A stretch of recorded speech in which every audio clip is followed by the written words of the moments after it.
2021ला घ्यायचा झाला असं एवढं सिरियस नव्हतं मी करीत म्हणजे अभ्यास यायचं हिंदून जायचं. मग 2022 पासून खरी अभ्यासाला सुरुवात केली. मग 2022ला माझा फॉर्म मुंबईला होता.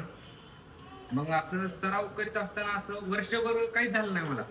शेवटच्या एंडिंगला एक 15-20 दिवस राहिले की असं मग एकदा मला टाइम काढावा. मग टाइम काढायच्या टाइमाला अगोदर पळता पळता निमित्त झाले की टाचा काही खडा आला. मग ती खडा आला, मी दवाखान्यात गेलो, एक्सरे काढला. डॉक्टर म्हणला तुझ्या टाचाला चिर पडली. म्हणला तुला पळता येत नाही, अगर पट्टीतच राहावं लागेल म्हणला.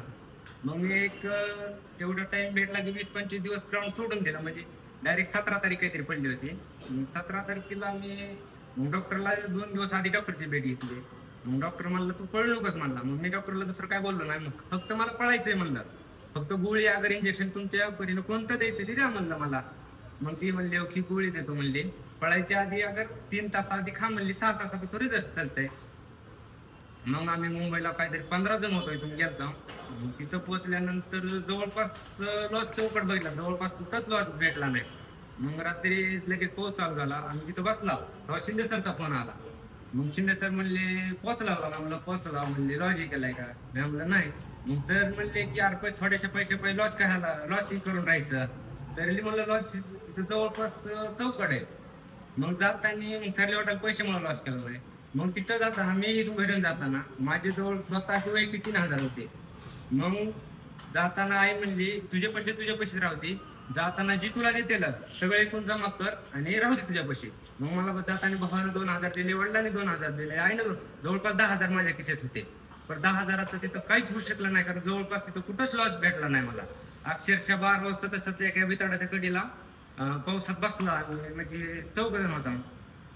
मग डायरेक्ट म्हणलं आता काय करायचं, लॉस तर नाही. मग डायरेक्ट 12 वाजता लाईनला लागलो आम्ही. मग म्हणलं रात्री सकाळ 5-5:30 वाजता ग्राउंड होईल. ग्राउंड दुसऱ्या दिवशी 1 वाजता झालं. म्हणजे जायच्या दिवशी दिवसभर इथं कळमध्ये फिरलो, जाताना रेल्वे जागलो, पुन्हा तिथं रेल्वे जागल्याचं पुन्हा रातभर लाईनला लागलो. आणि म्हणजे तिसऱ्या दिवशी दुपारी ग्राउंड झाला. मग पायाला जखम असल्यामुळे 100 मीटर चालू झालं. जी जॉईंट माझा जुळत आलता पायाचा ते अजून गॅप पडला, पाय सुजला. मग माझा मित्र होता म्हणला राहू दे म्हणला, पळू नकोस म्हणला. मग 100 म्हणलं 12चं जवळपास बसलंय म्हणलं, पळतो म्हणलं तरी बघू काय होतंय ते. मग दुसऱ्या पोराला अडचण होणे म्हणून मी आपलं साईडनी थोडी गॅप सोडला आणि पळायला चालू केलं. मग पळायला तोच 3 राऊंड पळालो. मग 4थ्या राऊंडला म्हणजे शेवट राऊंड जी होईल ते होईल. शेवट म्हणजे स्टॅमिना असता होता पण पाय पळून देत नव्हता. मग ताच मारला. जवळ टाइमिंग मला म्हणले ते शेवटला सगळे इव्हेंट झाले सही करावं लागते. मग सही करायच्या टाइम मला वाटतं 100-12चं बसलं, 100 बसलं 8चं तिथं. मग पाय सुजला असल्यामुळे गोळा बी 12चा गेला आणि 16:05:40 टायमिंग पडला. म्हणजे टोटल ग्राउंड 36 आला. मग 36ला आत पोचतोच्या इतिहासात मुंबईचं मेरिट कधीच 36वर आलं नाही. मग ही माहिती होतं. मग आलो, सोडून दिलं, म्हणजे अभ्यासच केला नाही, फिरलो आपलं. मग एक असं कळवलं आलो, इथं बसलो की मेरिट लागलं आणि ॲक्युरेट 36ला 36 मेरिट लागला. मग 36ला मेरिट लागल्यामुळं आलो सरले म्हणलं बसलोय. सर म्हणले चांगलं झालं. मग म्हणलं आता अभ्यास तर होता पण 2 महिन्याचा गॅप बी पडला होता. ही काय मग एक चूक, मला 36वर जर मला माहिती असतं बसत असतो तर मी अभ्यास सोडत नव्हतो. मग अभ्यास सोडल्यामुळे तरी म्हणलं अभ्यास आहे. मग पेपरला गेलो, 78 मार्क आले. 114 टोटल झाले आणि 5 मार्कांनी काहीतरी रिझल्ट गेला, 119 झाले. मग घरी आलो तेवढं काय बेकार वाटलं नाही, कारण आपली चूकच नव्हती. तर पायाला जर लागत नव्हतं तर 43-45 ग्राउंड पडत होतं आराममध्ये. 3-4 मार्कांना प्लस मध्ये मी बसत होतो. मग ती झालं, पुन्हा डबल सुरुवात केली. मग कृष्ण आणि हे आपले शंकर हे दोघं झालेले आहेत. मग शंकर ना ते कृष्ण काळेनं त्याला कॅन्सल केला. आम्ही 3 जण धाराशिवला होतो. मग ती दोघं लागली धाराशिवला आणि मी वैयक्तिक एकटा बाहेर पडलो. आता शेवट मला तुझ्यामुळे आज पोलीस आहे म्हणला इथं. पण ती लागली हे समाधान नव्हतं. ज्या दिवशी त्यांचा इथं सत्कार होता त्या दिवशी मी तिकडं तहसीलकडे बसलो होतो. तिकडे येऊ वाटते पण येऊच वाटत नव्हतं. मग आकर्षक शंकर म्हणला ये सत्कार करो ये म्हणला बस. मग मी वरी आलो त्याला अक्षरशः पेढा खाला. मला इथं वेळ आला नाही. आपला ट्रिप पाणी पिलो होता खाली गेला. मग ती लागलं मग काय वाटलं नाही आपल्याला, पण आपण लागलं ना तेच. मग आम्ही संभाजीनगरला ग्राउंडला जाताना रिझल्ट लागला. अक्षरशः मी केस पसरून रडत होतो संभाजीनगर, कारण मला आजपास तर वाईट नव्हतं. 130+ वाला बाहेर राहायला कधीच वाटत नव्हतं, कारण मी 133 वाला पोलीस होत नाही आणि 127 वाला पोलीस आहे. असं होत आहे. आणि कुठलंच कोणत्याच कास्टचं मेरिट आमच्यावर एक बी नव्हतं. मी टॉप 14 पोरात मी होतो, तर टॉप 99 पोरात मी नव्हतो. एवढं बेकार वाटत होतं. अक्षरशः 2-3 महिने कंटिन्यू राहणार काम केलं. घरचे मला जाऊ दे, काय होत नाही, तुझं नाही तर चांगलं आपलं राहणार सगळं जागेवर आहे, तू कर. मग 8-9 महिने इकडे फिरकवलं नाही, 8-9 महिने राहणार काम केलं. मग 3 महिने अक्षरशः झोपीच्या वेळेस खात होतो मी. डॉक्टर म्हणायचं तुला काहीच प्रॉब्लेम नाही, फक्त तू टेन्शन घेऊ नको. नाही टेन्शन घे. मला कळत नव्हतं मला काय होतंय ते. मी डॉक्टर मी सगळं अख्ख्या कळमध्ये दवाखाना फिरलो, बार्शी केली, सोलापूर केलं. तो डॉक्टरला कळत नव्हतं माझ्या अख्ख्या शरीराचा स्कॅन केलं काय झालं याला. मग अक्षरशः माझी मलाच कळालं, मला टेन्शन व्हायले. जेव्हा मी राहणार फ्री राहिलो तेव्हा चांगलं झालं. डबल सुरुवात करायची मला आलं की आई म्हणली करून म्हणली तुला करायचं असलं तर मग टेन्शन करून म्हणली हा हे आपलं चांगलं चालू दे. मग सुरुवात करायची म्हटलं. वडिलांनी बोललो मी, वडील म्हणले कर काय नाही आपलं लोड घेऊन. म्हणले झालं ठीक, नाही झालं राहू दे म्हणले, काय बंद पडत नाही आपलं म्हणले. मग डबल चालू केलं. मग सुरुवातीला एवढा अभ्यास नसल्यामुळे गॅप पडला होता 8-9 महिन्याचा. मग 70-74 मार्क आले. मग लगेच रिकवर झालो मी. मग माझी पद्धत अभ्यासाची वेगळी. प्रत्येकाची पद्धत कशी आहे, 2-2 तास अभ्यास करते प्रत्येक विषयाचा. माझं तसं नाही. 5 पुस्तक आहेत ना, एक पुस्तक घेतलं की ती 15 दिवस चालू, महिन्यात चालू, ती कडीलाच काढायची. ती माझं वेगळं होतं. मग आता पेपर सोडवायला मी महिना 1.5 महिना पेपर सोडणार. रोज 6-7 ती कंटिन्यू पेपरच चालणार.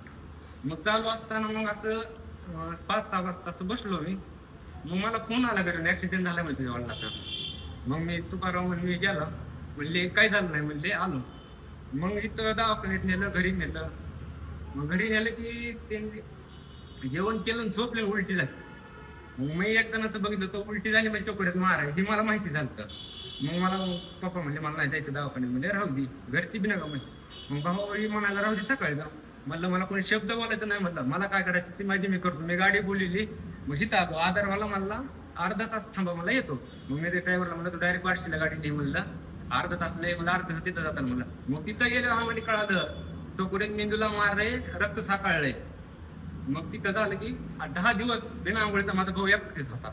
आणि मी 10 दिवस तिकडे पैसे गोळा करते, 2.5 लाख रुपये गोळा केले मी 10 दिवसात. मग कोणाच ज्याला गरज पडते पैशाची त्याला कळतंय. पहिलाच काय तुकाराम 2,500 फेकले होते मला.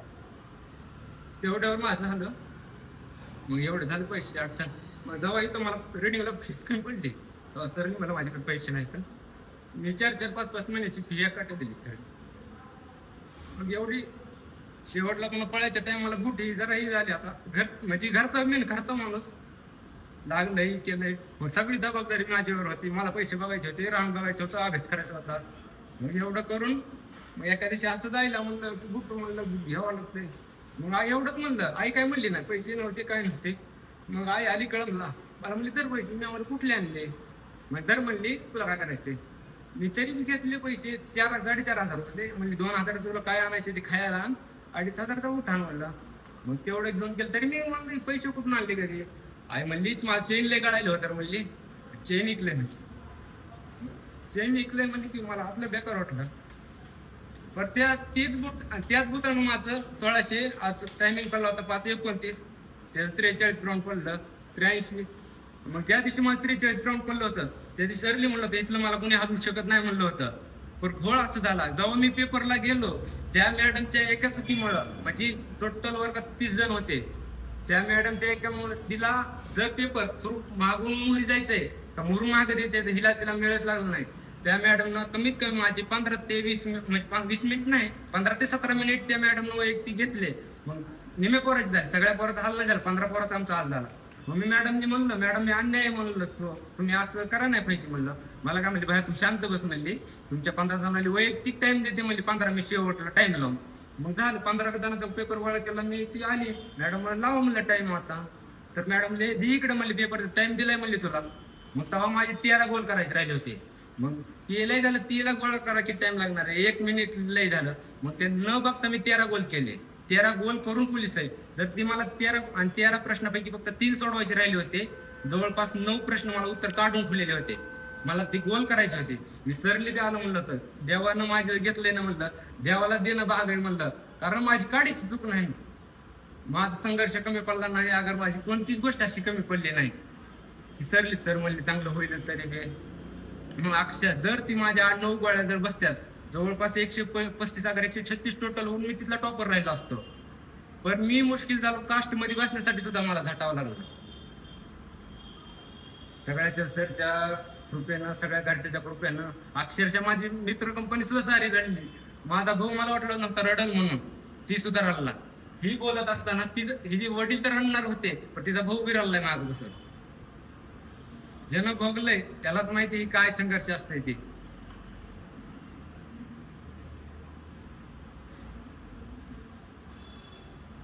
शिंदे सरनी कधीच मला इथं कोणत्या गोष्टीच्या आसपास तर मी असं वाटलं नाही की लायब्ररी अगर हे कसं बोलायची अडचण आहे, इथं कधीच मला कोणत्या गोष्टीचं कमी पडलं नाही.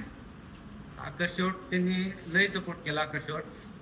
पण काही मित्र राहिले थोडे ते बेकार वाटतंय कारण सगळ्यांनी संघर्ष केलेला आहे. थोड्यासाठी प्रत्येकानं थोड्या मार्काने गेले.